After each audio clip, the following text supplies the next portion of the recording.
Paano nga ba magpa-authenticate ng school documents?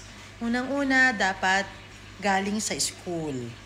That's number 1. Number 2, dumaan kayo sa CHED kung CHED yung requirements or CAV or Certification, Authentication at Verification. Meron kasing mga school na hindi nag-aalaw na tayo ang gumawa niyan. So, tatanungin nyo muna yung school, are we allowed to do it or we can assign someone to do it for us.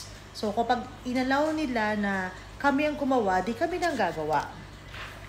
Then, ang kasunod niyang CAV ay yun ng apostille.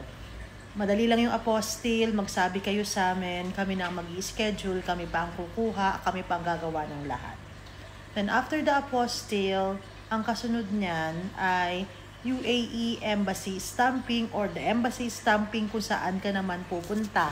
Kunyari, Canada, US, iba't ibang mga lugar kung saan ka magtatrabaho. Then, papadala namin yan doon sa bansa kung nasaan ka.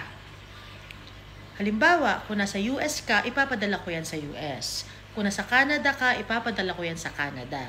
Kung nasa UAE ka, ipapadala ko yan sa UAE o sa Dubai o sa Abu Dhabi.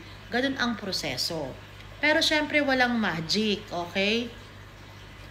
Dumadaan sa tamang proseso at sa tamang schedule ang lahat. Wala yung lastminute.com kasi hindi naman natin controlled ang scheduling sa DFA. Madali yung sa UAE Embassy Stamping.